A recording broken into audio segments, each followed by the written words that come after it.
महिलाएं अपने पति को भगवान की तरह पूजती हैं, मगर मजाल तो उस भगवान को कोई दूसरा पूज ले। बहुत अच्छे भाई, कितनी दर्द। बहुत अच्छे गोविंद। आरती उतार देती है उसकी। सच बता रहा हूं। अभी पार्थ नवीन मेरे से पूछ रहा था, भाई साहब पत्नी इज्जत नहीं करती, क्या कारण है? मैंने कहा भाई पार्थ ये तो नहीं मालूम कि क्या कारण है, लेकिन ये बात तूने मुझसे पूछकर जो मुझे इज्जत दी है, मेरी 7 पीढ़ी तेरी शुक्रगुजार रहेगी।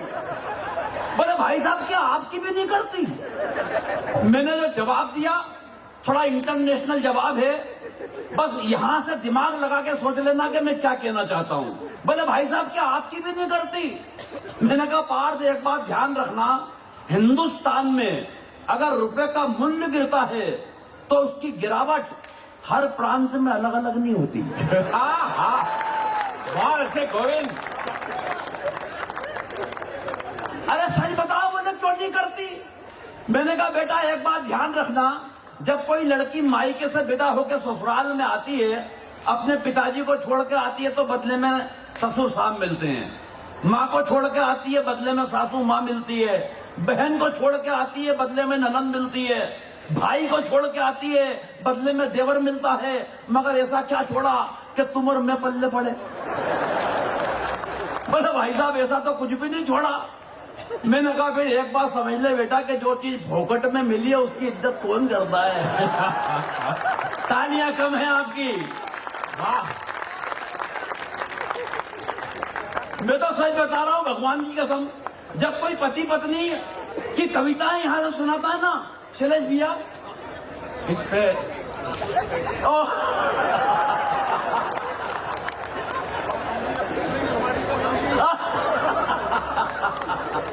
क्या महाराज साहब क्या कह रहे हैं? मैं तो महाराज साहब जब भी पत्नी शब्द सुनता हूं ना, भगवान की कसम ऊपर से नीचे तक कांप जाता हूं, पूरे शरीर में सनसनी सी दौड़ती है। मुझे 27 बरस पहले का वो दृश्य याद आता है जब पंडित जी ने 7 फेरों के वक्त मुझसे कहा कि बेटा ये सिंदूर की डिब्बी लो, इसे खोलो और इसकी मांग भरो। आज जब वो दृश्य कल्पना में आता है तो ऐसा ये लगता है कि वो मांग नहीं थी, वो दरअसल नक्सलियों की एक सुरंग थी।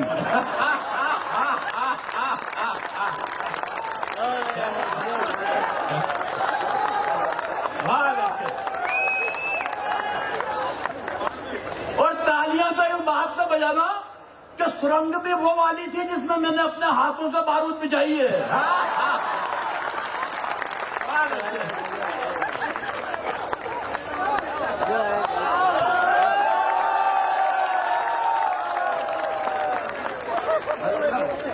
भाई गोविंद ये बहुत ही भाई आजाद इसलिए उठ के आए हैं कि मैं उनके बारे में 2 शब्द कहूं, लेकिन कमाल कवि है, पूरे देश की यात्रा कर रहे हैं। मैं तो शैलेश भैया देखो पत्नी पे कविताएं लिखता नहीं हूं, पत्नी पे कविता वो लिखता है जो कुंठित होता है, जिसकी अपनी पत्नी से अंडरस्टैंडिंग ठीक नहीं होती। अंडरस्टैंडिंग के मामले में मैं और मेरी पत्नी लाजवाब। 27 साल हो गए शादी को, लेकिन 27 साल की शादी की जिंदगी में उसने कभी मुझसे गंवार, मूर्ख, बेवकूफ, नालायक, पाजी, गधा, जाहिल ऐसे किसी शब्द का इस्तेमाल नहीं किया। कारण अंडरस्टैंडिंग इतनी कमाल की है, इतनी कमाल की है कि बस वो नजर भर देखती है और मैं समझ जाता हूं इनमें से क्या कह रही है। ये पहली बार है जब महाराज साहब इतना खुलकर हंस रहे हैं। मैं किसी सारे कार्यक्रम में मैंने नहीं देखा। ये उनका साहस है साहब। महाराज साहब के लिए जोरदार तालियां बजे यार। और महाराज साहब ऐसा नहीं है, महाराज साहब ऐसा भी नहीं है कि मैंने उससे निजात पाने की कोशिश नहीं की। मैं बाकायदा अपने ससुर जी के पास पहुंचा, उनके दोनों पांव पकड़ लिए, मैंने कहा क्या आइटम छमाया है। जिंदगी दुश्वार करके रख दी, परेशान करके रख दिया, न जीने में न मरने में। भाई साहब मेरी सारी तकलीफ उन्होंने सुनी, फिर मुझे एक कोने में लेके गए और कोने में ले जाने के बाद जो उन्होंने एक पंक्ति बोली, उस पंक्ति को सुनने के बाद मैं अपना सारा दुख, दर्द, तकलीफ, कष्ट, वेदना, यातना सब भूल गया और मुझे उनसे सिंपैथी हो गई। वो मुझे कोने में ले जाके बोला, बेटा मेरी सोच, मेरे पास तो इसकी भी माँ है।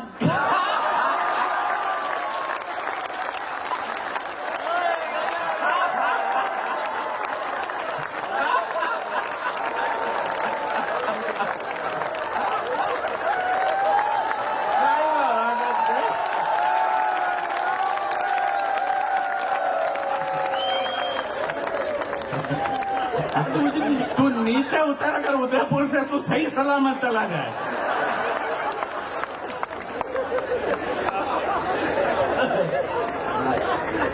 सही बता रहा हूँ साहब। आजाद भाई बात कर रहे थे आतंकवादियों की। देखो आतंकवादियों की कोई गलती मैं नहीं मानता, मैं बड़े जिम्मेदार मंच पे हूँ और अगर ये टिप्पणी कर रहा हूँ तो समझ लेना क्यों कर रहा हूँ। आतंकवादियों की कोई गलती मैं नहीं मानता। अरे हिंदुस्तान की मिट्टी की गंध ही इतनी सौंधी है, इतनी प्यारी है कि बेचारे पैदा तो कहीं पे होते हैं लेकिन मरना यहां आके चाहते हैं। वाह, कोई मतलब नहीं है। और देखो कोरोना के बाद आप हंस रहे हो यार, बड़ा मजा आ रहा है। सच बता रहा हूं, सरकार ने यह जरूर कहा है कि हमारे बीच 2 हाथ की दूरी होना चाहिए, मगर किसी भी देश की सरकार ने यह नहीं कहा है कि आपके दोनों हाथों के बीच में कोई दूरी होना। वाह वाह। इसलिए उस दूरी को खत्म करो। कोरोना का एक किस्सा भाई साहब मेरे को यह भी याद आ गया कि पत्नी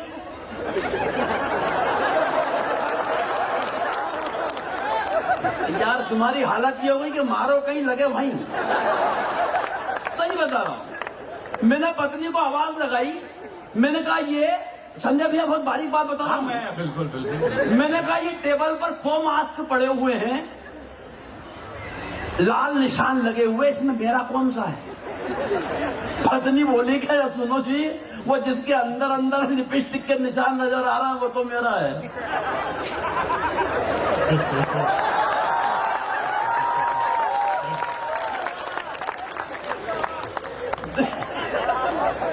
सच बता रहा हूं, वक्त की कमी है और ये बताने के लिए भी वक्त नहीं है कि वक्त की कमी है। इसलिए एक व्यंग की कविता आपके बीच पढ़ता हूं। ये सारा किस्सा सारी रात चल सकता है, व्यंग सुनिए। स्वागत। व्यंग होता क्या है, बस 1-2 उदाहरण में समझ लीजिए। कई पार्टियों की बातें यहां से की गई। राहुल गांधी जी और मोदी जी एक पार्टी में टकराए, अगर ये बात समझ में आ गई तो व्यंग समझ में आ जाएगा। एक पार्टी में नुक्कड़ सभा में टकराए, मोदी जी से राहुल गांधी जैसे ही टकराए तो मोदी जी ने बड़े अभिमान के साथ कहा, तू क्या जानता है मेरे बारे में? 7 करोड़ फेसबुक फॉलोअर्स हैं मेरे। कितने? 7 करोड़। राहुल गांधी बड़ी सहजता से बोले तो क्या हुआ, लिखते तो सब मेरे बारे में ही है। तालियां कम हैं। देखो कई पार्टियां आएंगी, कई चली जाएंगी देश में। ये एक बारात है जिसमें दूसरी पार्टियां शामिल होती है, बस रहेंगी 2। मैं भी इशारा से बताता हूं कौन 2। ये समझ लो 2 बिस्किट हैं। एक बिस्किट पुराना है जो आजादी के वक्त लॉन्च किया गया, पार्ले जी, यानी एक बिस्किट हो गई पुरानी पार्टी, जिस पर उसी टाइम एक पप्पू का फोटो भी बना दिया गया। और दूसरी पार्टी बाद में लॉन्च हुई, वो पार्टी अचानक बड़ी हो गई, मतलब वो समझ लो आप बिस्किट है मेरी गोल्ड। अब टिप्पणी पहुंच जाए तो गोविंद राठी को व्यंग के लिए शुरू करवाना। हमारी बदकिस्मती ये है साहब कि एक बिस्किट तो कप में जाता नहीं है और दूसरा चला जाए तो वापस लौट कर आता नहीं है। वाह। बस ये व्यंग।